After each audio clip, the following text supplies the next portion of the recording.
This episode of the SwitchCast is produced by Patrick Lane, our honored Patreon member, and Switch Knight.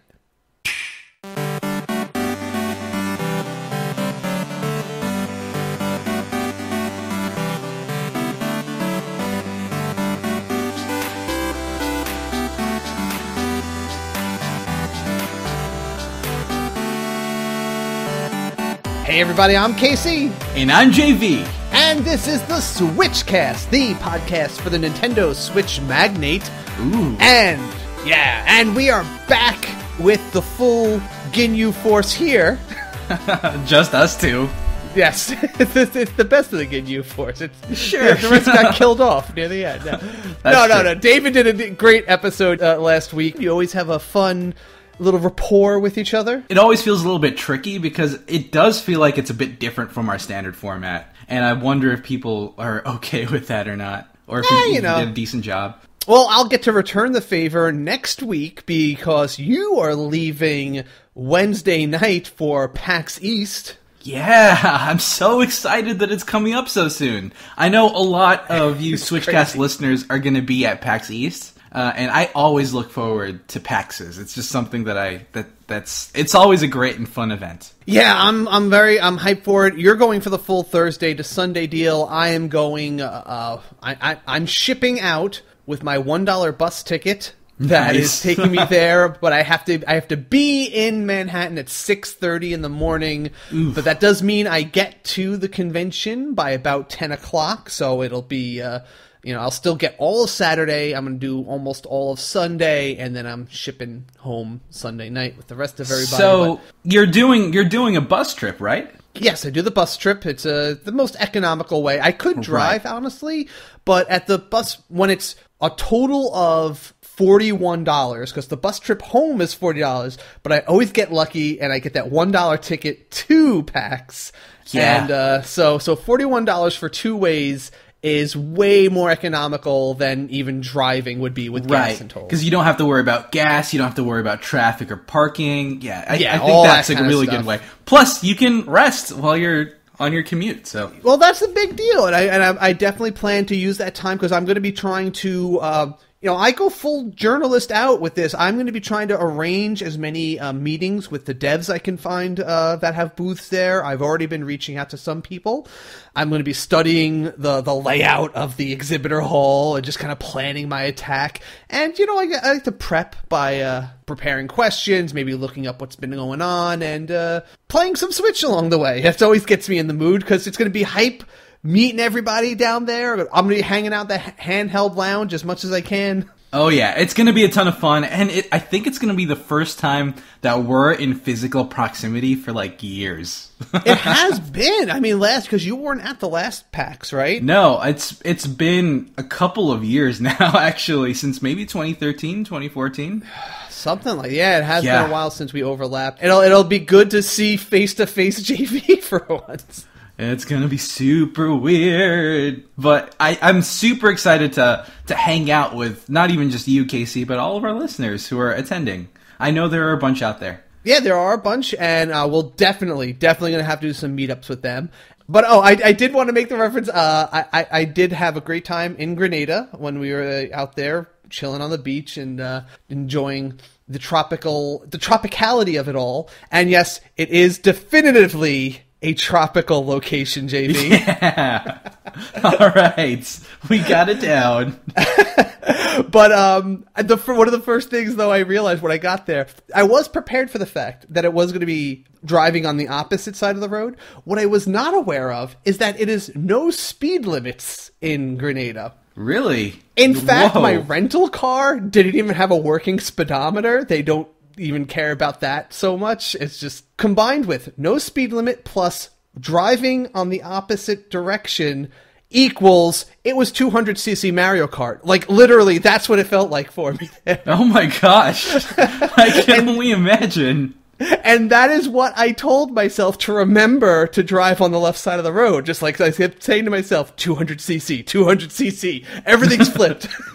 That is really a mind bender, I think. And I don't know how I would handle that without all of the speed limits. Everyone must be really responsible and well disciplined on the road. I will say this much: as great, like they are very like aggressive. They'll overtake you if you're not driving fast. But they're not, like, jerky about it. They're just like, all right, you're driving slower. I'm going to drive around you. I'm not going to give you a dirty look. I'm not going to flip you the bird. You know, in New York, that's kind of like, you drive too slow here. Like, if you're a Jersey driver in New York, people are going to pass you, give you a dirty look or something like that. All right, so over there, they just kind of rolled with it. It was fun. And, you know, I guess it's, you know, a little more laid back because it is an island nation.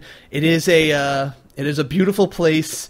It's a vacation spot. It seems really chill. No, yeah, it was a beautiful time. So, but I did try to keep up with everything that was going on here, and I did check out the Nindies Showcase when I could, and I do appreciate that you saved some of that for me to talk about today. Yes, because I feel like both of us, you and me, have a better rapport when it comes to indie gaming, and I'm excited to talk about the stuff later.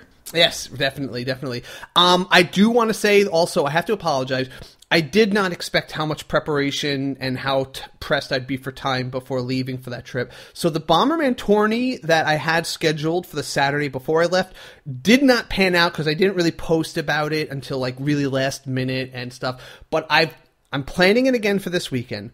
I've already posted all the application stuff on the Facebook group. I've put announcements up, and we're already securing prizes for it. One or two possible sources have already stepped forward to provide prizes. I can't say how much they are yet, but there's going to be some prize support for this one. So it will be an official Switch Cup, and it's going to be 6 o'clock, 6 p.m. Eastern, this Saturday, and all the rules are on the Facebook group event if you want to check that out there, or it's in the announcements section of the Discord chat. And it should be fun, and we'll definitely get the ball rolling a little better this time. It seems to be quite popular. I'm excited that Bomberman has been holding on as it came even up to now, since it was a launch title. Well, it also kind of worked out today. I just saw in the news section on my Switch that there was a sale, a 50% off sale on Bomberman, or I'm not sure if it was like Konami games in general, but they advertised it with Bomberman on the cover. And so if that's still running now, I don't know if that lasts beyond today, but I posted a bit on Twitter. And so if you're hearing this, it might be worth just checking out, and if you want to take part in the tournament but you don't own Bomberman, maybe you can get it for half price on the eShop while you act fast. Yeah, it's Bomberman. It's a very beginner-friendly type game, and I think it's worth picking up and playing with all of us. It's a fun time. Finally, also, I just want to note to people, I know a lot of people listen to us on YouTube when they get the chance. We're a little behind on posting on the YouTube, A, because I wasn't here last week, and I usually the one who does the conversion and all that kind of stuff. But B, we're having a little problem getting the little title cards we have up because of technical reasons. Well, you know the deal. Yeah. Adobe, how dare you? But ultimately, yeah, we'll get that all sorted out before PAX at least. Yeah. I'm just hoping. So if you are following and you do like to listen to the show on YouTube, I will try to catch it up on there. I just want you guys to know I haven't just forgotten about it, or I haven't left it fallow. We just have some issues to catch up with there. Yeah, it's not too big of a deal. Oh, but yes, we did find out that something finally has worked. That another way to listen to us that I was trying to get going a long time ago, and I guess it just took a while for the system to figure it out. But I've tested it. I even posted a video on the Patreon Lens. You can ask your Alexa to play the SwitchCast now. What is the term? What is the call term? Is it Hey Alexa, or is it just Alexa? Well, you could set it to either Alexa, or I'm trying not to say the other thing. It's going to go off, whatever. If you can say Echo, play the SwitchCast on TuneIn Radio. And getting the latest episode of the SwitchCast. All right, did you hear that right? Yeah, that was awesome. So yes, you can play it that way, and I want to thank the tweeter who brought this to my attention. Like I said, I set this up many, many moons ago, and I used to check every week to see if it was working, but I think Alexa just didn't know how to, like, find us, or it kept thinking I was trying to find some song or something. I don't know. It just didn't know what voice command to link us to, and I think it finally figured it out, so there we go. I'm super glad that that's a thing. I should check if Siri does it now. Well, we'll check it out. I'll try it out. Okay, sounds good. All right, we got some games to review, we got the news and the Nindies recap, and we have a very interesting community pulse with a question that had a much bigger... response? Yeah, much bigger response than I really anticipated. So, all right, let's go into the game time. Let's do it.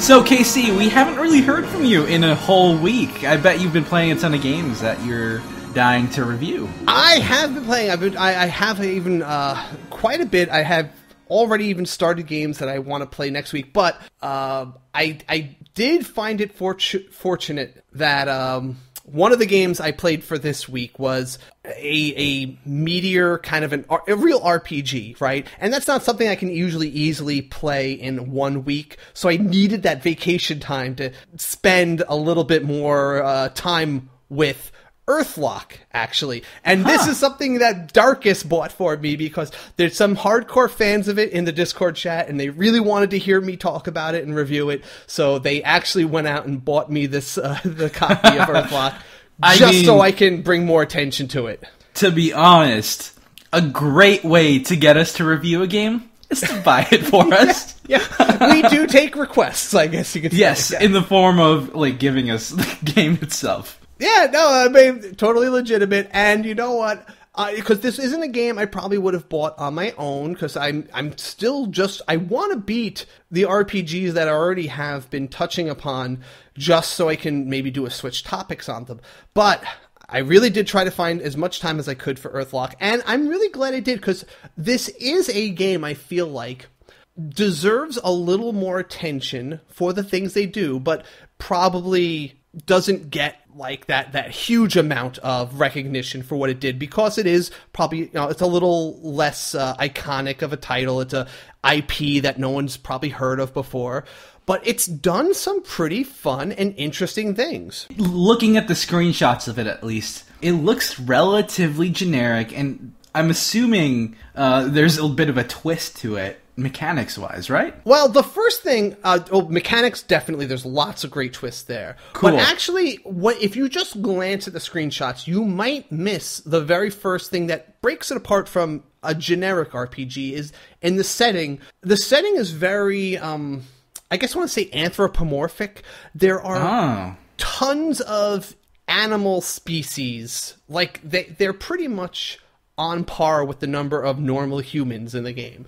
Like, okay. you have, like, one of the main characters, and there's like 6 or 8 main characters, and I really can't say any one of them is like the main character. They're all kind of equally important in the storyline here. Gotcha. But the characters all are of these different races too, and like you're one of the main characters is a human, but he has an uncle Benjo who's like a hammerhead shark dude, and and so they're blood-related? Or is it like a spiritual family? Yeah, I don't know enough about the background of the character yet to know if it's like a blood-related thing, and if people just are spawning all sorts of these races on their own, or if everyone's just kind of their own species and they don't crossbreed. Right. But another character is this really adorable... he's a hog bunny. He's this short, but he's like this scholarly type, and he's got a pretty cool intellectual but not pretentious attitude. He's a little cowardly but good-hearted kind of guy, but he's this little cute dude, and it's such an interesting mix of, like, he's like a whole warthog, but he has bunny like ears, and he's fluffy and stuff, and there's all sorts of these animal races on the Earth, so. It does set itself apart with that, and it has a little bit of that mix of medieval stuff, but there's also some technology people out there with flying machines and I like that. guns. I'm looking at this artwork, and I do see some sort of like a magical runic turret character or something like that. Yeah, okay. Yeah, there's also, they mix a lot of, like, ancient technology, too. Like, one of the big... Like Magitech type stuff, maybe? I guess you could say like that. Like, there definitely is one of those ancient races that has all sorts of magical technology that people are still exploring and trying to figure out in this game. Almost like the Sheikah elements in Breath of the Wild. Yeah, that's a great analogy for it. Right. Gotcha. Cool. So I think that the makers definitely were trying to go for, even in their own description, a modern take on like the 90s style of RPG, of JRPG, with the 3D graphics, that kind of story, the whole combat with the turn-based system. But they have stepped up, and being a company that probably doesn't have the infinite resources of like a Squaresoft, right? Mm-hmm. They have managed to compensate for, all right, we can't make these incredible CGI cutscenes and crazy special effects, sure, but they put in the work to make the gameplay of it so much deeper than most RPGs I've ever played, honestly. Oh, really? Possibly as many options as something like Xenoblade Chronicles, but way more approachable and a little more, I would say it's even more strategic. To compare it to something like Xenoblade Chronicles, where a lot of what you're doing is just trying to optimize your attacks and trying to do all the things mostly concerned with your side of the battle, right? You lay out a plan of attack for almost anything, and then you try to execute on those plans. Right, exactly. Earthlock's combat is way more reactive, and you have to take much more consideration into what your opponents are and what they're doing. Of course, being turn-based, that's a lot easier to do in this kind of game, but to explain some of the gameplay elements in it, okay, so you have your various characters that will join your party, and there's no like MP system. There's a kind of an action point system where certain attacks might just take one of your points up. Some actions or attacks might take 2 up, and that's simple enough. And if you want to build up for a big attack, maybe you'll take a break, sure. Yeah. But every character has multiple stances that have entirely unique sets of attacks or abilities.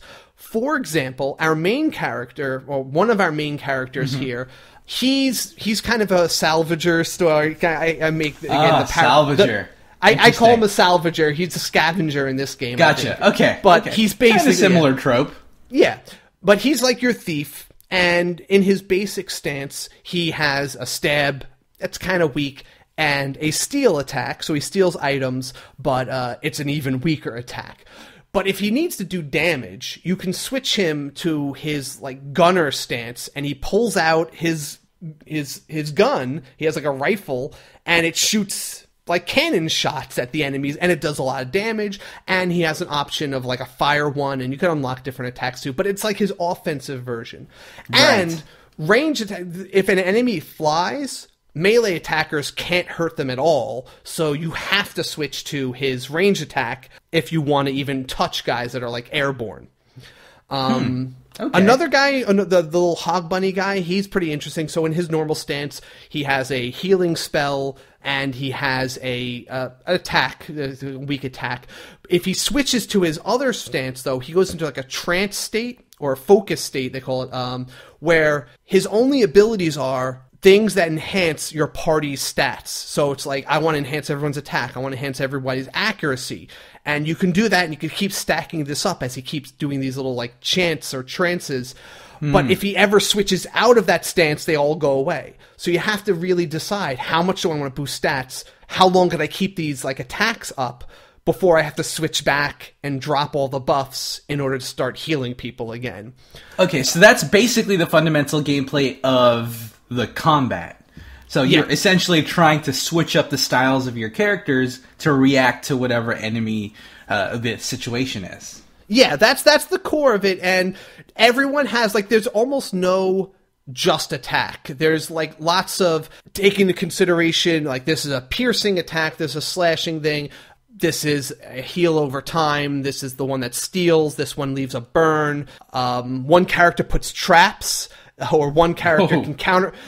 She can place traps where, like, if an enemy tries to melee, it'll blow up in his face first. One character has a stance that all she can do is taunt, but while she's in that stance, she counterattacks. And so it's a lot to take in. And especially on the boss fights, you have to know what attack, like, the strategy for them. Like, you have to know that, all right, the warrior's useless this battle because this guy just counterattacks when he's meleeed.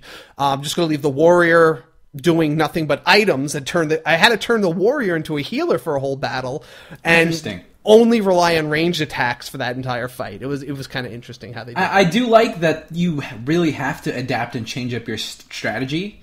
Because that type of stuff breaks up the gameplay of a turn-based strategy game. Very much or turn-based RPG game. And I enjoy that. It really makes it less monotonous overall, I think. Oh, no, it totally is. And they have that system where, outside of the battle itself, gaining the XP from battles is also pretty interesting because they really incentivize you to challenge yourself to level up.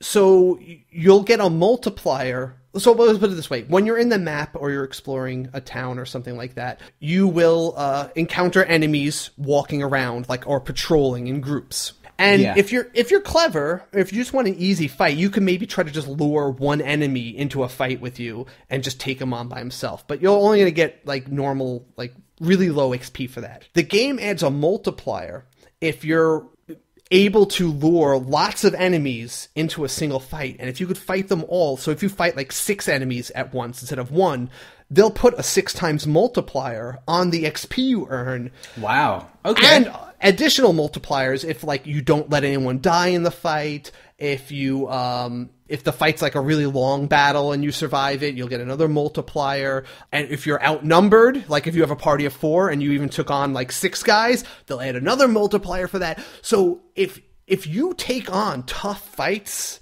and handle them well, they reward you with massive XP for that. Yeah, okay. So that kind of also breaks up the whole grinding situation, does it? It does. It's so, yeah, and what I experienced, the fastest way to grind, if you need to, is to just take on the toughest fights you can and then use all your tactics and all the abilities of your guys perfectly in order to take the enemy out, efficiently. And it makes it feel like I'm not grinding. It's it has been so far the kind of game I've never gone out of my way to grind. I've just made sure I take on as many enemies as possible at once, and I fight well to get that XP bonuses. Yeah, that's very cool. I feel like this is fixing a lot of basic complaints that make standard JRPGs a bit less accessible to people.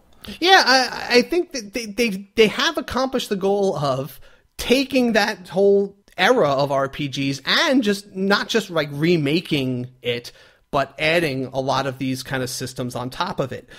In addition to that, all the characters in your party have little abilities that are useful outside of battle. So, like, for example, this warrior that you recruit, she has kind of like a Solid Snake's tap here to get enemies' attention kind of thing. Well, she just shouts, and that's a great tool if you want to attract a whole bunch of enemies to you at once and take them on as a big group. So she shouts, she gets their attention, and you can take them on. Conversely, there's another character who goes into she's like a scout, so she goes into stealth mode if you want to avoid enemies. There's one of the characters, he's able to gather like flowers on the field, and if you gather those flowers, they can either heal you, give you a speed boost while you're exploring the map, things like that. Crafting is a big part of this game. So at one point, you even unlock an island that has all the different facilities where you can craft your ammunition for, some people's weapons. You can craft your gear. Right. And that character that steals items, he's a major player in this because a lot of valuable items can only be attained through stealing. So you're heavily incentivized to use that, especially on hard enemies. But the trade-off is his stealing attack is super weak, so you have to balance how much damage you want to deal to how much you want to get those juicy items off the enemies. So it does sound like there are a lot of mechanics going on. Is it kind of overwhelming? I know something like Xenoblade has a lot of mechanics, but it can be overwhelming to people just starting out. I don't feel it did do similar to what Xenoblade did. They have a lot of tutorials. They don't, and they introduce everything one at a time. They don't force you into the tutorials. They just kind of tell you every time a character joins your party, there's a new tutorial in the menu if you want to go check it out. I haven't really even had to do that too often. I checked out a few and then I figured it out. The crafting is pretty simple. It's just, as long as you're stealing stuff, you're using some of the facilities on an island you get to grow plants or whatever, you'll get the stuff you need to unlock the new armor or build the different ammunition you need. And it hasn't ever felt really overwhelming. I haven't had to go crazy into anything. Okay. Maybe someone who is really new to RPGs might find it hard to deal with the combat stuff. But I think anyone who has even a decent experience with RPGs, who I think this is targeting, will really appreciate all the depth they added to this. Yeah, okay. I think that's probably a good way to go. This seems like it might be nice even as an introductory JRPG for people who aren't big fans of the genre so far. Yeah, I think so. The plot isn't too heavy. It's not too crazy complicated, so I think anyone would enjoy following it so far. I haven't gotten involved in any crazy conspiracies of intergalactic space gods or anything like that. The characters all are developing pretty well. When you go to that island that I told you you unlock, you can sometimes interact with each other, and they give you little backstories. Like one of the characters, you'll just watch him writing a letter to his girlfriend, basically, and just saying like, "Hey, I'm on this adventure. I really miss you. Here's the stuff that's going on." It just kind of like reminds you that, oh, that's right. These people have lives outside of this adventure. I've never seen that before in an RPG, honestly.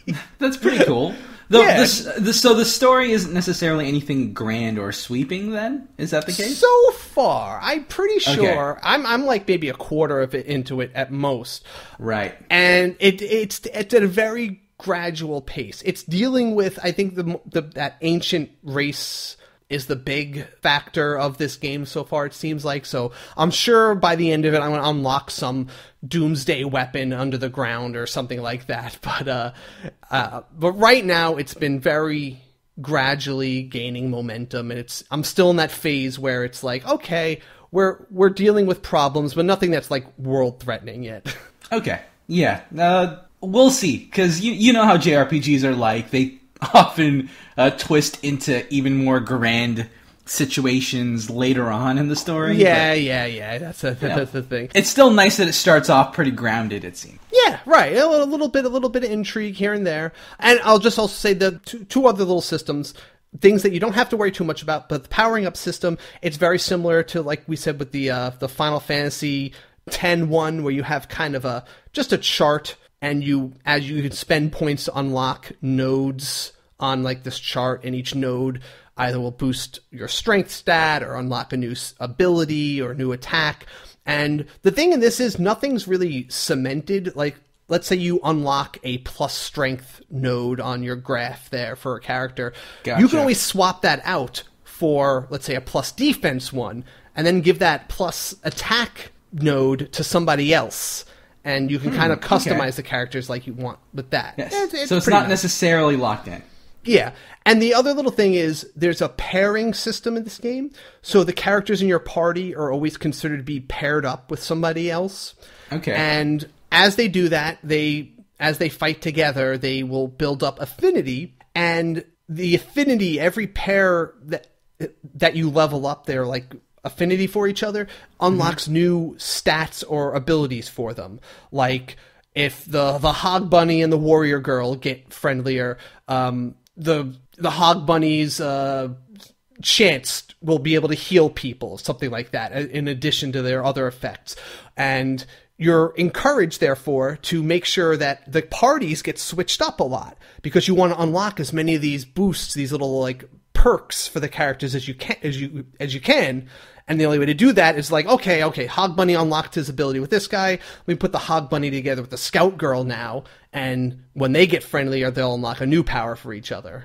Okay, so that actually kind of reminds me of the Fire Emblem pairing-up system. Very much like that. Okay, that's cool. I like that. Yeah. I've been really having fun with it. I'm tempted very much to take this game all the way to completion. It's really fun. It's pretty charming. And I have to give them credit for just putting so many interlocking systems that feel like they all complement each other into this game and capturing that 90s RPG feel, but adding a lot of sensibilities of modern day gaming. Yeah. I give them a lot of credit. They could have just probably totally emulated those old games and gotten away with it and been all right. But they really did make something that I appreciate. Now, here's the thing. It is a little bit pricier for an indie game. It's $30. Do you think that's worth it? Totally. I think that's... No, it doesn't feel like you're just buying a cheap indie RPG. This feels 100% like a full retail RPG. I think $30 is more than fair. I think this could have sold for $40 or more, and I think it would have been a fair price for it. Yeah, I think it's totally legit $30 game. That's awesome. I'm actually really, really happy to hear that independent JRPGs, well, not even JRPG, it's an RPG. An independent turn-based RPG like this is as well built as this is. I'm glad that this is something that's really filling out genre-wise. Yeah, I mean, just comparing it, honestly, I don't like doing the comparisons like this, but playing this and then, let's say, comparing it to what I played of Lost Sphere, right? I felt so much sooner was I pulled into these characters in this world, and it just really hit the ground running for me, and I just really felt like this was an original, fleshed-out world where I felt like Lost Sphere felt rather stale to me, and that felt more generic, honestly. I can agree with you there. Lost Sphere definitely feels more generic than at least the aesthetics of Earthlock, as far as I can tell. And based on what you described, it seems like there's a lot more depth to Earthlock than even Lost Sphere has. And especially considering Lost Sphere is a $50 game compared to Earthlock's $30, it might be worth picking this one up instead. Yep. I'm giving it my recommendation here. So thank you, Darkus, and thank you, everyone in the community that pushed me to try this game out and talk about it here. I'm glad that I got a chance to shed some light on it. Well, now you do have another game that you played, and that I actually wanted to hear about too. Okay, yeah. So Membrane. This is a pretty straightforward puzzle game, but it's doing something a little interesting here. So it's one of these games that's hard to explain because they're going for some kind of trippy theme here. It's almost psychedelic, the types of imagery and graphics this employs. Yeah, so, I mean, they start off just by showing you some dude, some overweight dude in a living room swatting at a fly, and then you go inside his brain. Jeez. And you're this triangle with legs, I want to say. I don't even know what I am. You're a triangle with legs. And you shoot meatballs or something, like these weird, like, fleshy balls that stick to whatever surface you shoot them at. So if you shoot these things at a wall, they will come out and they'll keep sticking to each other, and they'll make like a platform jutting out of the wall, right? Okay, all right. You also have a different type. You could shoot triangles at these meatballs, and that's how you, like, get rid of them. Or you can, like, take out the bottom meatball, and all of them will collapse and go away. Because you can only have so many meatballs on the screen at once. And I don't know what else to call them. I guess those are the membranes. I guess that's the titular membranes of the game. But they just look like meatballs, and they make a little squishy sound when you shoot them. Using this ability, you have to traverse various puzzle stages to, reach the exit and try to grab one or two of these little rainbow balls that are floating around on the stages. Right. There's usually a variety of obstacles, like, spikes that might break your meatball chains, buttons you can hit that'll rotate stuff, and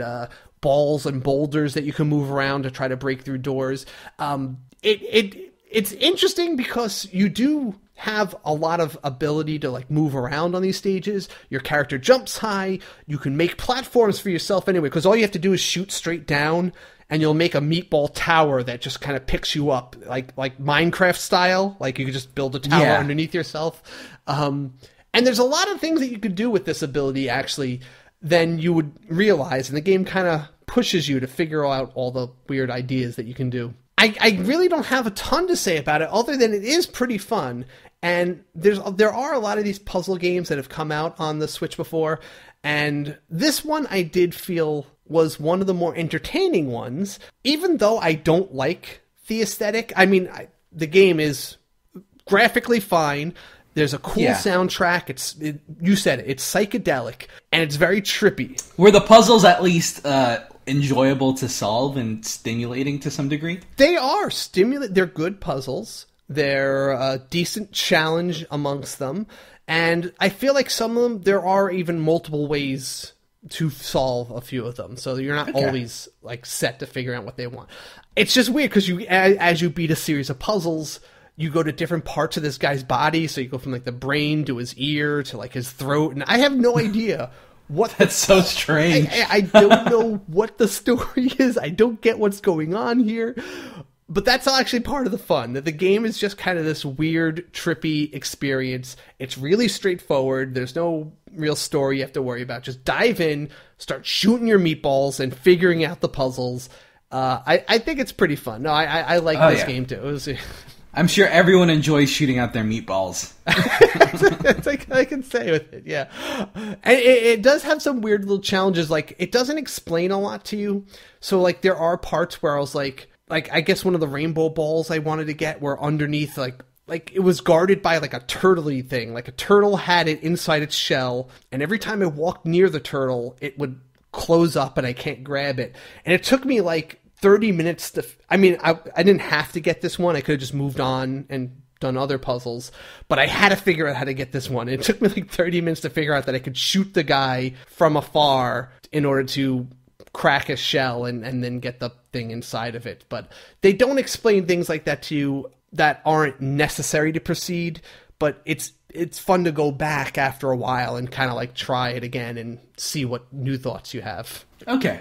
So overall, is this something that you could recommend, really? No, if you want a puzzle game and you want something that's different, it's certainly enjoyable as a puzzle game. It's certainly different than most puzzle games, and I think that it's important. That's the kind of game with this music that gets you into a kind of a trancey state, and it definitely kills a lot of time before you know it. Like you will sit down with this game, and before you know it, like 30 minutes are gone, and you're like, oh, great, it's time to, get off the plane, which is what I actually did with this. Well, boom. There you go. All right, that's all the games I've been playing this week, so why don't we shift over to the news rundown? Let's do it.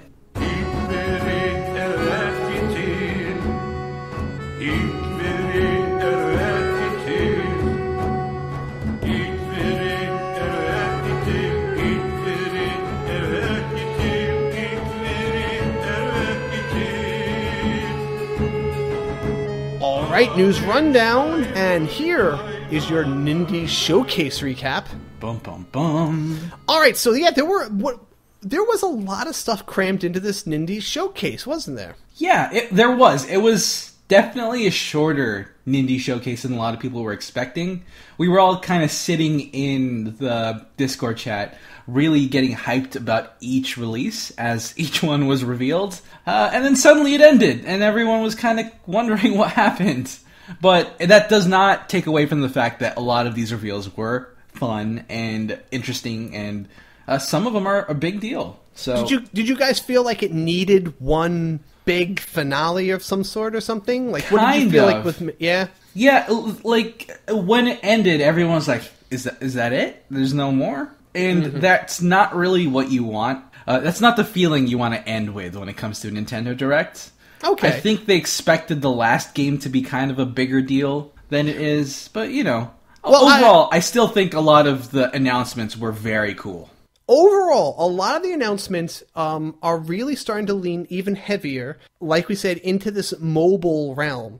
And that last game that they did mention is a pretty huge game in the mobile gaming community, like iPhone gamers, and maybe the people who are in the Discord chat aren't primarily mobile gamers, but Banner Saga, which I'll just spoil right now a little bit, is a really heavily regarded game. Absolutely, it has so many accolades. There are a lot of story elements to it that people love, and there's a lot of consequences that you can pass through between each game. All right, so why don't we go down the rundown of the games, starting from the top. Mark of the Ninja Remastered. So I thought this was interesting because they didn't actually show any of the gameplay. They just kind of showed the cutscenes of the. It was kind of funny, like they showed that soldier guy trying to make it look like he's the main hero of this game, like getting all geared up, and then the chain just wraps around his neck and the ninja chokes him out.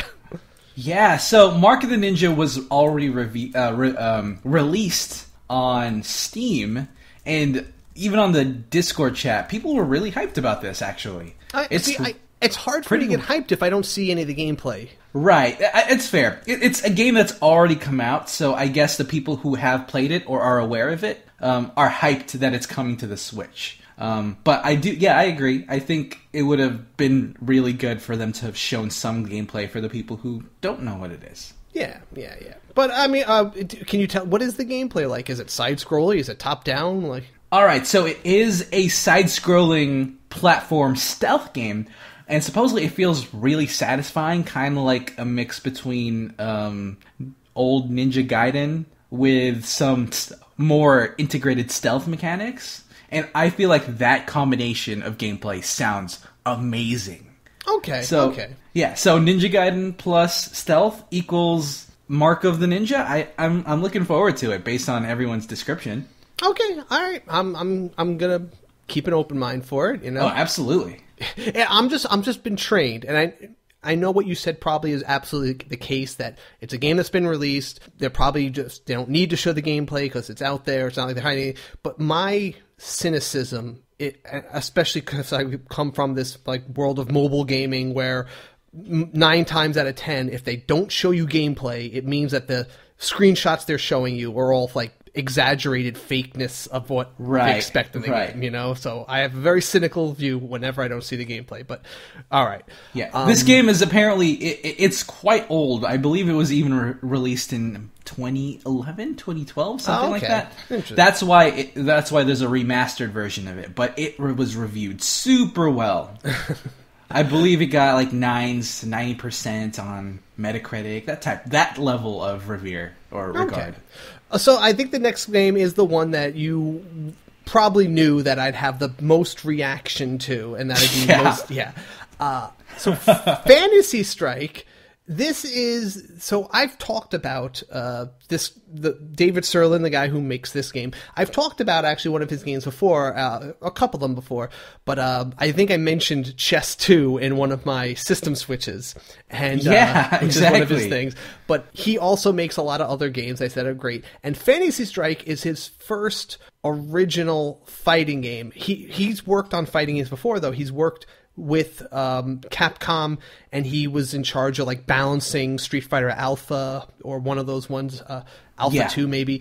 But he has a lot of fighting pedigree, and he's kind of spent the last, I'd say, decade making games about being able to play fighting games without having to have crazy reflexes or combo memory. And that's why he made the card game Yomi, and that's why he made a whole bunch of other things like that. But Fantasy Strike is the first time he's made an actual fighting game in that vein for that end. And right. It's actually kind of surreal how this came to be. It's essentially coming from his Fantasy Strike tabletop game, which is supposed to pull from fighting games. Yeah. Well, Fantasy Strike is the IP. That's the setting. Yomi was the card game with the fighting card game, and so he never had a game called Fantasy Strike yet before. And it kind of has that same thing. Remember why I was so hyped about Pocket Rumble? because Pocket Rumble is a fighting game that just had the 2-button controls, and Right. it was all very simple to do every attack in the game without having to know any button combos. This is also doing that, and it's combining a little bit more of the unique abilities of the characters. Like, I've actually played this a few times. Some people brought it down on their laptops to some of my fighting card game groups. So I've Right, and I played this at a different conventions, and even PAX South, it was available there too. Yeah, it's been in beta for a long time, and so, like, I'm sure that it's still going to have a little more work done to it, and I've only gotten to try like 3 or 4 characters out. But it does seem like they've added every character has their own unique ability in addition to just some attacks. Like the main guy, Grave, the samurai, he has an attack that just creates a wind on the stage that constantly pushes everyone in one direction, and you can use that to help you close in more or to help keep enemies away from you, which is a pretty cool little effect there. Right. And what I found pretty noteworthy was how all of the attacks dealt pretty much the same amount of damage. Each character has a certain health bar with a certain number of segments, and each time you get hit, that segment goes away. Right, so it's very discrete units of damage. I think like the most you can do with a great combo is like 2 or 3 damage. And there's finishers you can do, and those will do like 2 or 3 damage if you hit with them also. And and they're not even that hard to pull off either. But since you have like, you can see, all right, he has 3 segments left. I know if I hit with this, it'll finish him off. So it's not like you have to do any guesswork about what will do lethal to your opponents. Right, so it really is taking the fundamental aspects of fighting games that we find fun and putting it into a fighting game system that's accessible and approachable while still having the depth of different characters and capabilities.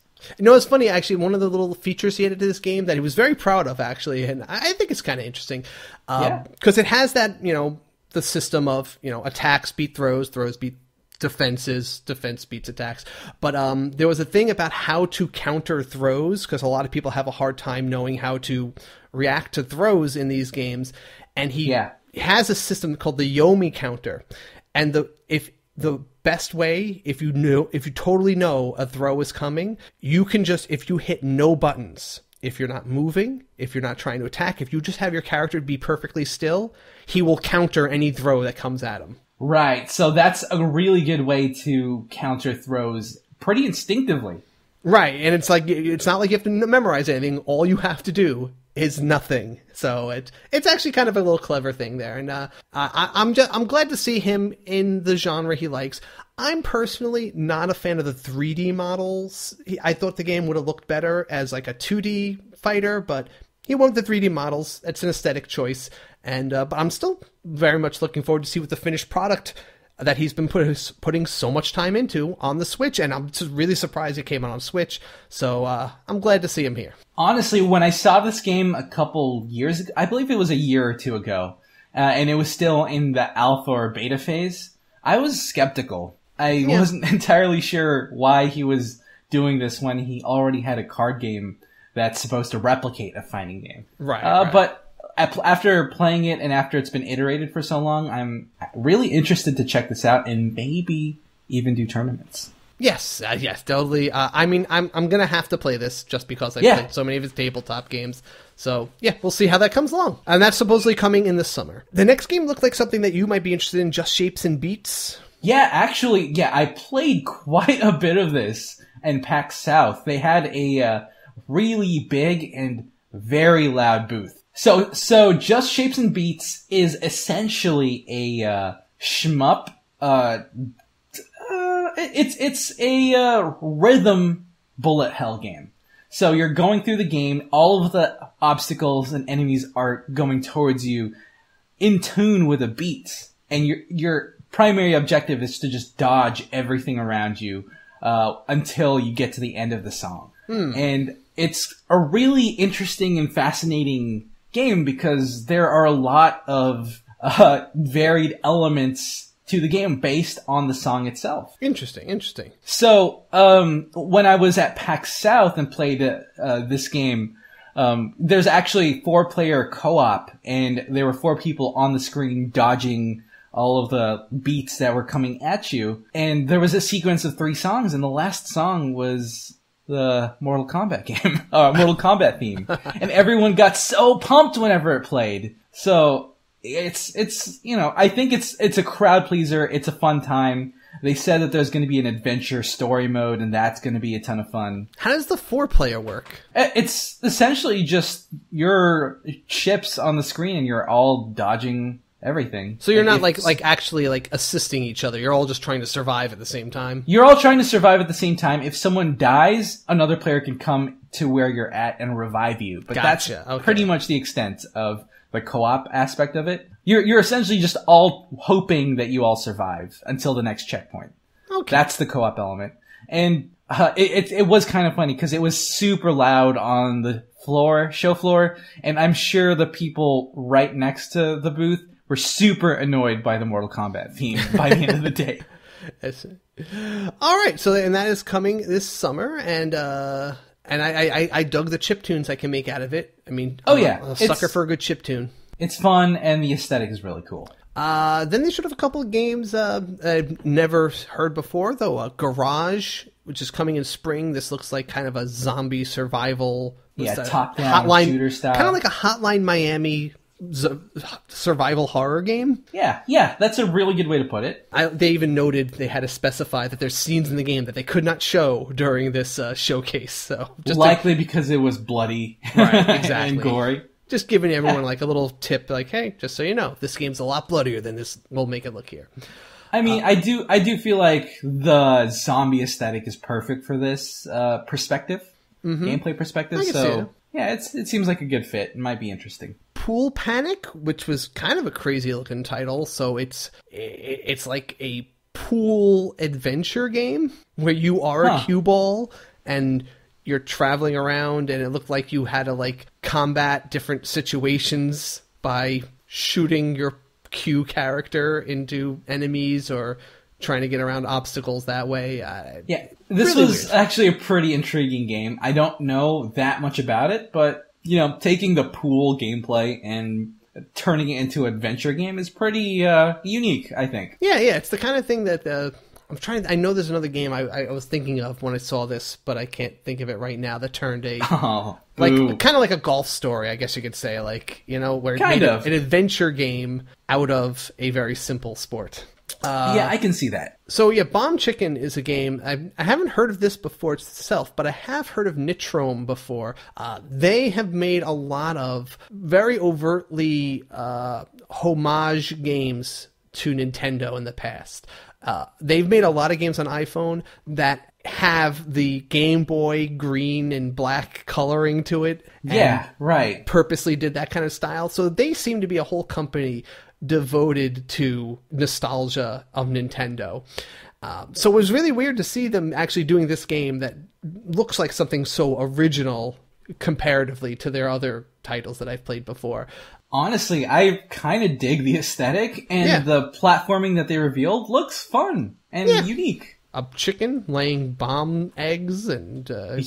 using it to crawl up things, hitting it Bomberman style, explode things on the distance, the standard chicken stuff. But again, I always just bring a point whenever I see a mobile game maker making the move over to Switch. Always very cool, and seems like that's something they're really attracting. Right. Lumina's remastered. I mean, it's Lumina's. I mean, it's one of those next to Tetris, it's one of the most addictive puzzle games in the world. Yeah, well, honestly, this is really interesting. I always, for some reason, associated Luminous or whatever, however it's pronounced, with Sony platforms. Like, I've seen it on the PSP. I've seen it on the Vita. I feel like I've always kind of associated it with the PlayStation. And now that it's coming to the Switch, it makes sense.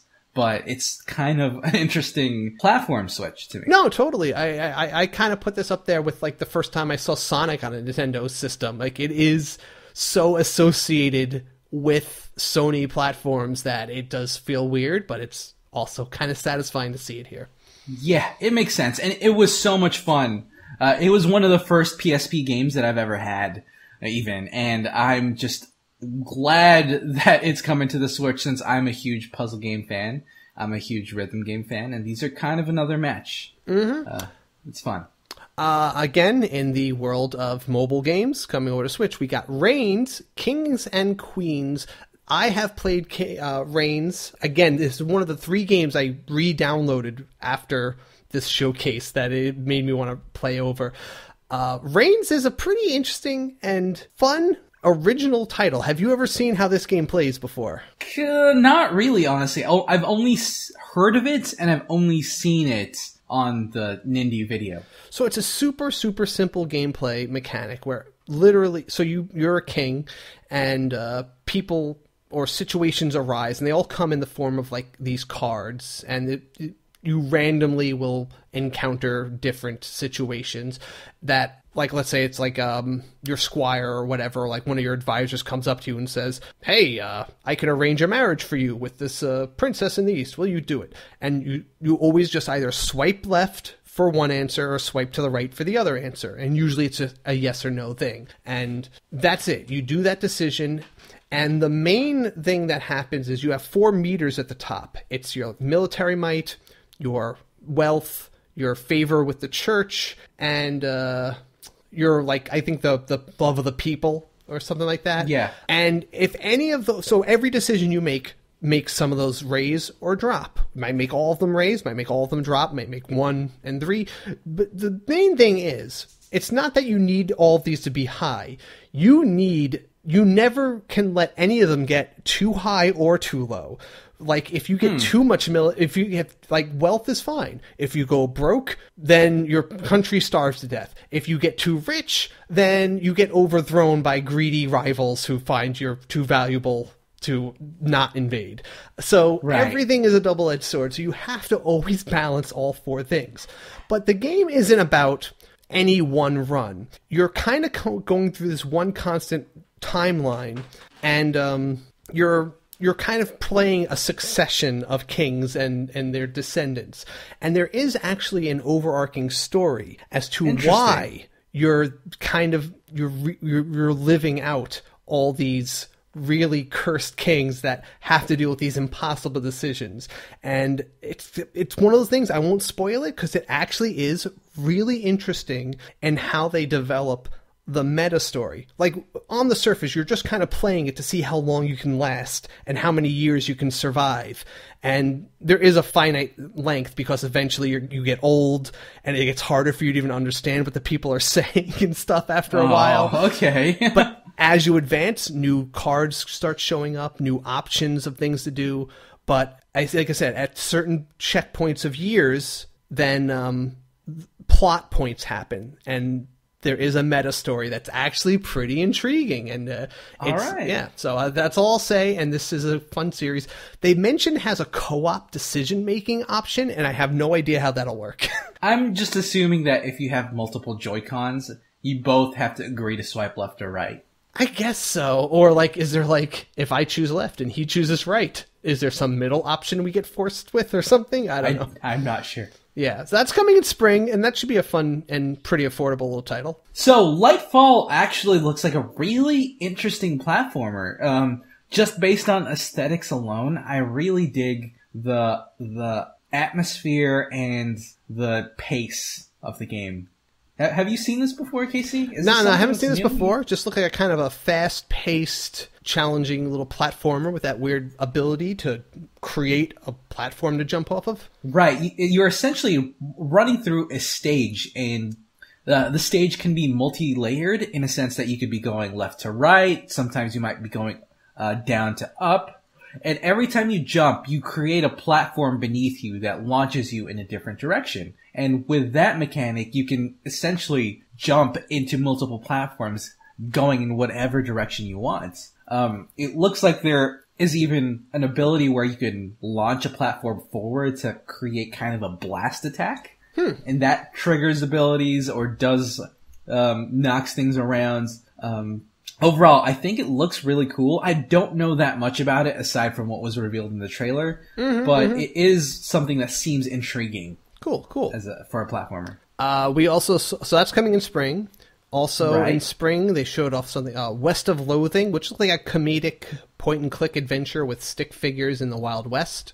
Yeah, I wonder if it do you remember that old Kingdom of Loathing game situation with the stick figures? Sounds familiar, but it's not bringing a bell. A Kingdom of Loathing was a old, I believe it was even a text-based stick figure adventure game back in the 90s and the 2000s, and that it was one of those parody RPGs that was really silly. And it looks like West of Loathing is kind of on the same vein, parodying the genre. Okay. With stick figures and being real silly. Pode, which is also coming in spring, that actually looks like a rather beautiful-looking teamwork adventure exploration game. One character is this little glowing ball, one character is this rock, and they kind of have that Okami effect wherever they walk.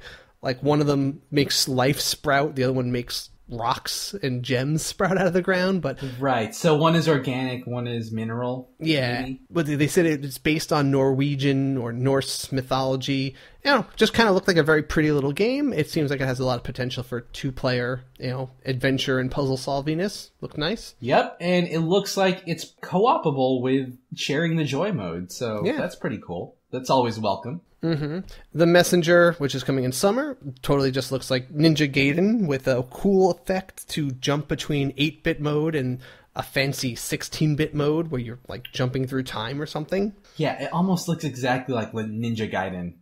I mean, the name is also a hint, because you know what Gaiden means. Yeah. Yes. Messenger. Mess.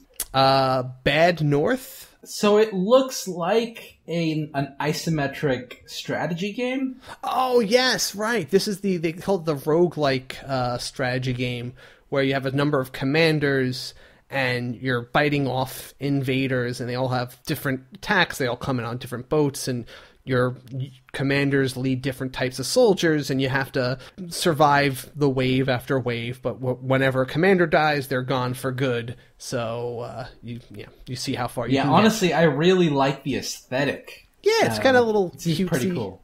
Little simple, little... It's minimalist. Almost origami-ish. Yeah, it's a minimalist style, but there's enough detail where it looks interesting. I like the isometric view of it. Mm-hmm. And finally, Banner Saga. They announced number 3 coming this summer, with 1 and 2 coming soon. And as I said, this is a very popular iPhone series that I've never actually got around to playing myself. So I guess I'm contributing to the lackluster Ignorance. feeling people might have for it. But I promise it is a pretty big title. It's a well-revered title. There's apparently a really deep and intriguing story to it, and there are consequences, Fire Emblem style, whenever specific characters die. Well, I think it's not just that. It's like plot choices you make will lead to characters who die in the long run of the story. Yeah, it's definitely interesting, and I like seeing independent studios take on that type of storytelling. And that mixed in with the strategic RPG elements built into it, makes for a really cool combo. And I think now that it's coming to the Switch, I might pull the trigger and check it out. Yeah, I like games that connect to each other like that, like total, full, complete games that each one builds upon what you did in the previous ones. That's pretty cool. Yeah, like Mass Effect. Yeah, as I was thinking. It'd be great to hit on the Switch, right? Anyway, yeah. All right. Banner Saga, it seems like it's a big deal. I know a lot of people were disappointed by that being the big reveal in the end. Yeah. But you're reassuring us that this is a bigger deal than people might think. I think it's a decent size. I mean, compared to everything else here, I mean, I can't think of another game on here that I could put as the headliner above it. But it's definitely the biggest game on this particular list. Yeah, I agree. Yeah. Oh, anyway, moving on to the headlines. Let's go into the regular newsies, and let's run down this stuff, starting with Dragon Quest XI, which has been confirmed to be coming for Switch, but later than it's coming out for any of the other versions, which has got some people a little upset. That's a little unfortunate, because I feel like this type of game would be perfect for the Switch. I would prefer it to be on the Switch, so having it be more delayed than the other platforms Yeah. So PS4 and PC are getting it in September of this year. They did say it should still be coming. We don't know. It doesn't seem like they're clear on when, so it's possible we could even be waiting until 2019 to get it, which has been bringing up the dilemma. Some people just want to support Dragon Quest in the West, and they want to buy this as soon as possible, and others are like, I'm going to wait for the Switch version and support the Switch as much as possible. So it's a bit of a toss-up for people. Yeah, it's unfortunate that this happened, but it seems to be they ran into a few limitations and issues with the handheld version. Yeah. Which is tricky, because they did already release a 3DS version. Mm-hmm. So weird. Did you hear about the systems getting bricked? Yeah, so this is really weird, and luckily I don't have a third-party dock, but apparently Nintendo, the newest Nintendo Switch updates caused some Nintendo Switches to be bricked by third-party docks. Yeah. This is it was kind of scary, and I know a lot of people were kind of worried that their third-party docks would mess their Switch up. Yeah, so, I mean, if you haven't been bricked by now, I mean, I still would probably say just err on the safe side and avoid using a third-party dock until Nintendo comes out and says, they've said they're aware of the problem. They have not said anything about why it happens or, what they're going to do to fix it. They said it sounds like they're going to try to update it, but I don't think they're going to rush. And I don't think it's an intentional thing, but it is... it is a problem that's out there, and I feel bad for anyone who bought a third party, because it's not like they bought a hacker kit to steal games or something like that. They just bought a different dock because they thought it was a cooler form factor, or maybe it was more portable, and now their whole system's dead because of it. And I feel pretty bad for that, because they don't deserve that. Kindo's official comment was that they don't recommend people buying unlicensed products or accessories in the first place, though, it's kind of a crummy situation regardless. Yeah, I mean, obviously, like I said, I don't think Nintendo did it on purpose. That would be really bad thing to do. I just think it's one of those things that, it is a risk you take whenever you do a third-party thing, but that's I didn't think that would even be possible just from using the dock. I thought the dock is just a thing that, charges it. It just charges it and it transfers images to the screen, right? How does it kill the system? That's insane. Let me count the ways. Okay. I did like the video they had this week on the latest of the updates on the, they showed the actual programming system behind the Nintendo Labo. Oh yeah, it looks super cool. Yeah. I really dig it, actually. It seems like it's really teaching you some very basic programming concepts while you're doing this. Simple things like if this and that, the logic kind of links. Yeah, right. It's showcasing basic Boolean logic and introducing that type of thought process to younger kids is amazing. Yeah, and there was a lot of levels to it too. It wasn't just if this is on the screen and I hit this button, make this vibrate. You could also say, and then when this situation happens, I want you to make this sound effect, followed by this movement, followed by this lighting up on the screen. And it's so many layers of this programming. I mean, it's still, super simple, but it's something that seems approachable, for a young kid to do, and is probably setting up some people to be real deal programmers down the line, honestly. Yeah, honestly, looking at Toy-Con Garage and looking how each node comes from different inputs, and if you receive a certain input, has certain logic that it detects and sends an output effect based on whatever was put and all the logic. It looks like a very basic teaching program. It actually looks like teaching software that people use in high schools nowadays. Definitely. Oh, I'm so pumped for this. I want to see what comes next for Toy-Con Garage, because I think this is really expandable to a much larger degree than I expected. I know you're pretty pumped about also. Yeah, yeah. The Super Smash Bros. Switch and Splatoon 2 tournaments will absolutely occur at E3. So that essentially confirms that we're going to see Super Smash Bros. Switch at E3 this year.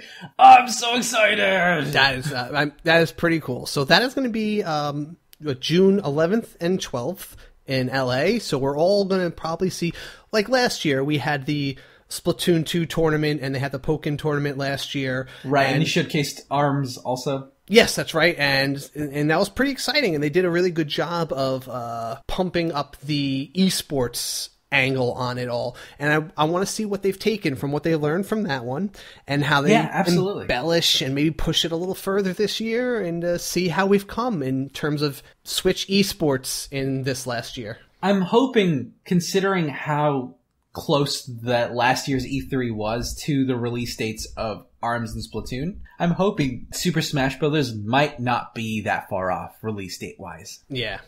I think that if they're going to have a tournament, it should be pretty close to completion by then. Yeah, I'm pumped. I'm just excited for these showcases because I know last year the Pokken tournament showcases helped me and convince people to play Pokken Tournament DX when it came out. Convinced me, though it didn't convince enough people. Didn't convince enough people, in my opinion. Needs to convince more. Yes. All right, into the updates. We have Switch version 5.0.1 came out. This really did nothing you would notice other than some stability change, some stability improvements. So I guess, less crashes. Yeah. Less crashes. I mean, we always can be thankful for more stability. Yeah. I think it's setting up some other things in the future, too, maybe. Yeah. Now, David was super excited about this. Apparently, Kirby Star Allies finally got its first free DLC. It was finally. Shown it took them forever to release this. Right? So you have access to 5 more characters. They're super cute and interact in interesting ways. And the update is free, so why not? If you have the game already, it adds more value. A few details on the Splatoon 2 Octo expansion came out after a talk with the producers there. Just kind of talked about the 80 stages that will be there in the campaign mode. And they're going to have varying mission objectives with the ability to use more than just one weapon, like in the regular campaign. You were only able to use whatever weapon they gave you. It sounds like they're going to try to actually open it up, let you bring your own loadouts and find various ways to get through the stages, which probably can open up the stages to be a little less linear. I kind of like them that linear, but I'd like to see how they design the stages to not be, basically just gauntlets of challenges that you go one to the Honestly, next. Yeah. When it comes to the single player for Splatoon, I'm actually pretty impressed at how varied each stage is. Mm-hmm.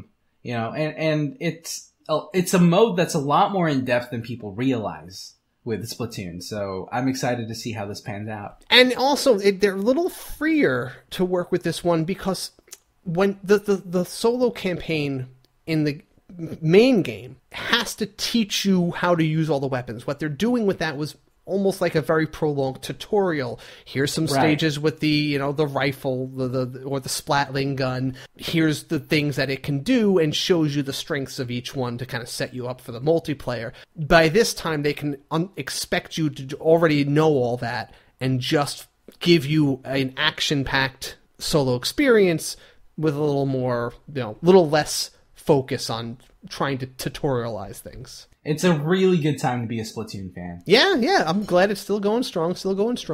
And also going strong, it looks like Tiny Metal is coming up. Well, they announced that they're having their multiplayer update coming this May. Honestly, I didn't even know the game didn't have multiplayer from release. Yeah, well, there you go. Yeah.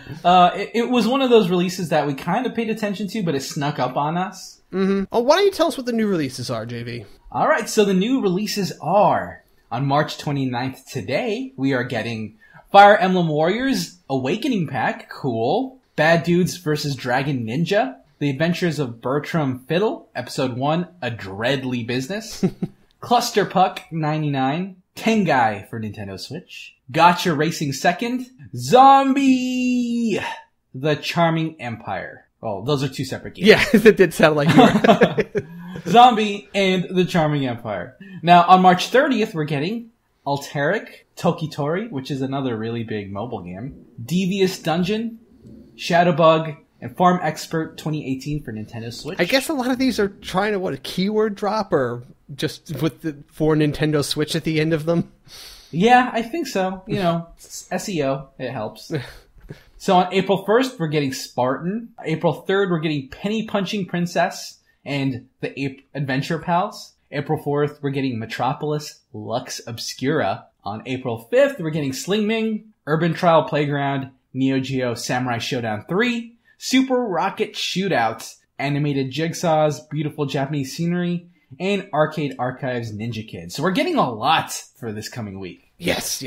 And a couple of ones that I'm actually a little interested in, pretty interested in, definitely want to play anything with the word for Nintendo Switch at the end. Yeah. Are you going to get the Awakening pack for Fire Emblem? I might. I don't think so. I think we've kind of put that game to rest now. Okay. But it was such a fun experience that I'm glad that it's being supported as long as it has been. All right.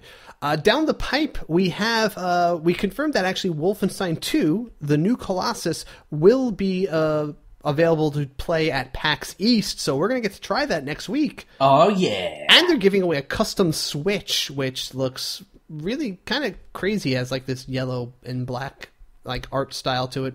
Very cool. I'm going to have to stop by and see if we can win that. I really want it, Casey. I know. It looks legit. Rogue Aces is coming in April. Lego The Incredibles is coming out in June, along with Ys 8, Lacrimosa of Dana. That was also confirmed for June. Other things that are just confirmed for this year, we got Of Ships and Scoundrels, which is kind of a Sid Meier pirate-style adventure game. Pixel Junk Monsters 2, that's the tower defense one. Steins Gate Elite, that is a huge, both in terms of visual length. Novel, right? Yeah, this is a visual novel game. It's very, very dense. It's a lot of stuff. It goes for like $40 on the iPhone. All right, so that's the size of this kind of game. So I never played on iPhone. I will definitely try this out in here. It's super deep, has to do with time travel, and I have to support any visual novels that come to Switch, especially one that's such a big title actually like this. So I'm actually really looking forward to that one.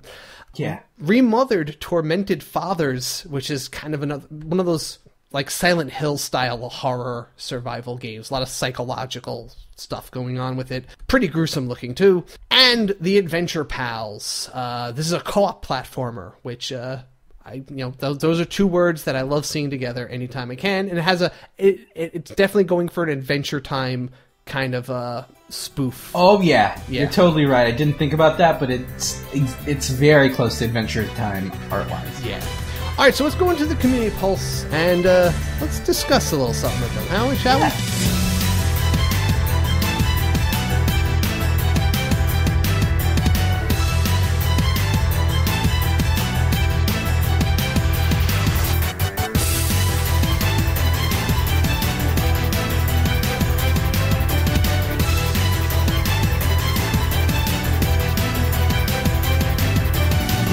All right, so we presented the listeners with a question, because I thought this was just an open and shut nonsense question, but it did end up bringing up a lot of discussion, and I do want to give a little credit to this question being suggested by one of our newest SwitchCats supporters on Patreon, Benji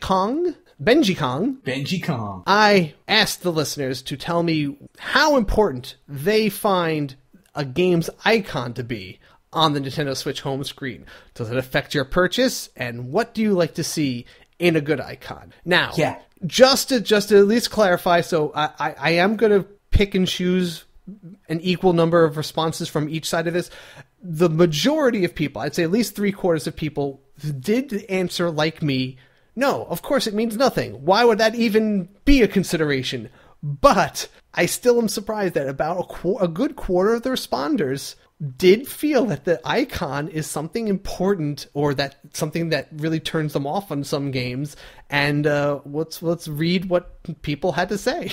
Yeah, so I'm going to start with someone a bit more on the moderate side. I'm going to go with Lawson Culver. He said, "It's a minor annoyance at worst, though I should be able to tell what game I'm looking at without having to open it. Icons without the name of the game get on my nerves.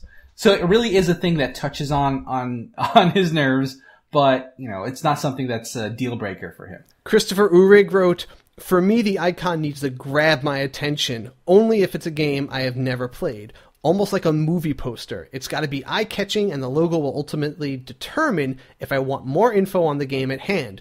For example, I purchased of Mice and Sand because the icon got my attention, and then the show gave me the extra little push to buy it." Awesome. So I guess if you're looking at the icon on the store, if that is the same icon that'll be on your home screen, or usually is, I guess that kind of gives you that little taste before you even look at the screenshots of it. Right. You really want to put your best foot forward when it comes to this type of stuff, because a lot of people are browsing through the eShop, wondering what they want to play next, and having a crummy icon is not beneficial to you. All right, I'll give it this much. Again, relating as always to the mobile market, there is an incredible amount of research that goes into picking the right icon and what things need to be featured on there. Now, the people here have been suggesting different things than I know sell games on the App Store based on icons.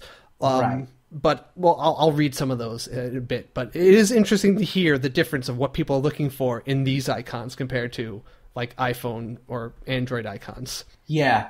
I actually do think that Jeffrey M. Batson brought up a really good point. I think he said, "I think it's important. Sometimes it's all the difference of what game I want to play that day. I think it happens a lot on mobile. Because whenever you're playing the Switch, sometimes you don't have any specific game or goal in mind, and looking through all the icons on your home screen, that icon is going to be what you're going to pick. And if it's something that's unappealing, that's just another mental obstacle preventing you from picking that game." Let me read Benjikong's response to this, actually. Fantastic question. Nintendo is pushing for an all-digital future, so having an icon that makes a game stand out should be important to devs. It shows a lack of care if the icon is shoddy, and one can only assume that lack of care would carry over to other elements of the game. I mean, that makes sense. I mean, I can kind of see it. Though, honestly, I don't know if people have, at least in this market, have thought about it that heavily before. Like, I don't think this has been a thing that has become such an issue like it has with on the Switch, with people getting all up in arms about these things. I think, considering how the Switch is laid out, it's a very minimalist design, and the only thing graphically you see are the icons of the games that you purchased. So you really kind of want those icons to look pretty on your screen, because that's all you have. Well, I'm thinking also it might be because, as we've talked about in previous episodes, that there's such a strong connect between high-paying mobile gamers and Switch players. So these are people, a lot of Switch players happen to be people who like to heavily invest in mobile games, and so icons are a much bigger thing on there as well, and that's really all you have. Like, you usually can't even fit the name of a game large on the screen. You usually get like a few letters at best, and they definitely can't fit the name of the game in the icon usually on those. So I feel like they're just coming from a culture where icons are a huge thing, and that's all you see on your phone, and that's all you usually see on the App Store, because you have to click an icon before you even see the screenshots. So maybe that's where they're coming from. Maybe I'm just guessing here. Right, and yeah, and it's definitely interesting, because in other platforms, even on the 3DS, the icons don't matter nearly as much. But since there are external methods to customize the appearance of your console, that might put less importance on the game images themselves. Like on the 3DS, you can choose different themes. Same with the PS4. You can choose a lot of themes. On the Xbox, you can choose a lot of different color schemes, and there's more graphics going on around the games. So yeah, on the Switch, it's likely a mix between a mobile icon culture and the fact that there's not really that much else customization and image wise. Fair point. I just want to read a couple of people who don't care about it and just give the other side here really quick. So we have Stephen Hermans 84 on Twitter wrote, I don't care one bit. As long as I recognize the game I want to play in my library, I'm fine with it. Nefarious Walrus wrote, I don't mind a textless icon. I'm good either way, actually. My problem is with excessive, ugly borders. Looking at you, ACA Neo Geo Collection. That's awesome. Crud. So, the Neo Geo borders kind of look like ours. Oh, man. So, maybe we should get rid of our borders. Guys, actually, don't let us know, guys. I'm interested in that, actually. That brings up a good point. If anyone wants to critique our icon on the App Store, like, let us know, like, good or bad. Like, I want to know. I would definitely want to bring up a couple from Facebook, starting with Jeffrey Kappenberg. He said, there are no words to describe how little I care. I just love how both snarky but succinct that statement is. It's great. Yeah. Lastly, I want to bring up Shane Murray's comment. It doesn't affect me on the purchase, but it might make a difference on if it stays on my homepage or not. So that's actually really interesting because I think perhaps people are more selective on what's on their homepage because that's the first thing that they open. Maybe it's not prohibiting someone from buying the game, but it prohibits them from seeing it and wanting to look at it as soon as they turn on their Switch. Okay. Fair. So yeah, very interesting. So yeah, I mean, like I said, most people seem not to care, but I'm still surprised that there was a vocal minority who really do find this to be an issue, and at least I understand it a little bit more now. I went from having no idea why anyone would care to understanding a little bit more why it actually might matter to some people. All right, are you ready to close out this show with our traditional system switch? Absolutely, let's do it. Okay, why don't you lead us off this time? All right, so for my system switch this week, it is kind of a reference to what we discussed last week. My system pick is Kirby Battle Royale. So you're such in a Kirby mood, huh?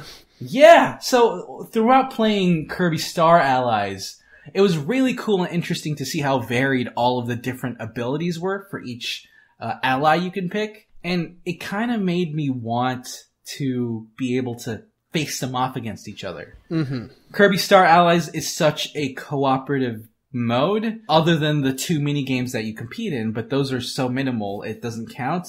I wanted for all of the different ally abilities to be able to face off in some sort of combat mode or a platforming table top-down fighting mode. I wanted that competitive element that's in Kirby Battle Royale on the 3DS, but brought over to the Nintendo Switch. Okay, fair enough. Yeah. So my pick for this week, actually, it's related to, and that was a good time to bring it up because we talked about Fantasy Strike, and I wanted to go with the game that started it all with that, and I felt Yomi was a great candidate for something to be brought over with some updates. Now, the Yomi app, actually, which is solid, and it also available on Steam, lets you play the card game really easily, and it has all the mechanics, and it has a great cast of characters. They all play very differently, have unique styles, nice abilities, and it's super balanced. That's kind of Serlin's mantra. Everything is always balanced. You could pick the least popular character in all, and you're probably still going to have a 50-50 match against most of the characters. Like, it's never a problem with that. I do think the game would need an updating in a few aspects if they brought it over to Switch. For one, Yomi actually has a really good tag team mode of play in the card game. If they can incorporate the rules to play 2-on-2, I think that would be really great for the nature of the Switch. And I also think that they could use a little more animation. Right now the game just has stills of how, like, when you play a card and it has a certain attack, it just kind of goes from one still shot of the guy's attack to another still shot. I think it would be really good if he actually animated sprites that perform the combos when you play the cards for a certain combo. If they actually animated on screen the way you played them, I think that would add a lot more drama and visual pizzazz to the game. Yeah, I wonder if they can take the moves and the animations from the Fantasy Strike fighting game and integrate that into a the card game. Oh, that could work too. I'm picturing in my Right? head like pixel sprites of them all, like just animating very simply. But you know what? That could probably even work too. Like you just take the 3D models. That would probably be easier for him at this point, and just have them animate the moves based on that. But Yeah. But anyway, Yomi great simulates fighting games, and it's the game that taught me how to think about playing fighting games, like taught me about the mental strategy, and it's the only reason I was able to even get into them as a genre, like the actual video game ones, because I played so much of this. I started to understand the underlying strategy of them, and that's Yeah. And I'm actually really glad you did that, because I've been a fighting game fan for a while, and that was kind of one of the genres that both of us didn't really see eye to eye on until you got into Yomi a bit more. Yeah, and then I never took fighting games seriously until Yomi taught me how to take them seriously, how to play them. yeah, And absolutely, it's great. Yeah. All right. That's our show this week. Thank you everybody for listening, and until next time, everybody. Switch it up. Thanks for listening. You can support the SwitchCast by visiting us at patreon.com/theswitchcast and join the review crew by rating us and subscribing on Apple Podcasts or wherever you get your podcasts from. Also, check out our Discord chat, where we have an enthusiastic bunch of Switch fans in a family-friendly environment. Also, join our Facebook group for daily discussion and quite a bit of activity towards the Switch itself. You can also contact us directly via email at kc@theswitchcast.com and jv@theswitchcast.com. Talk to us on Twitter @theswitchcast. Thank you, HeatleyBros, for the theme music. And check us out on our website at theswitchcast.com, where we will post all relevant links and show notes. Promotional considerations provided by publishers in the form of review copies of games.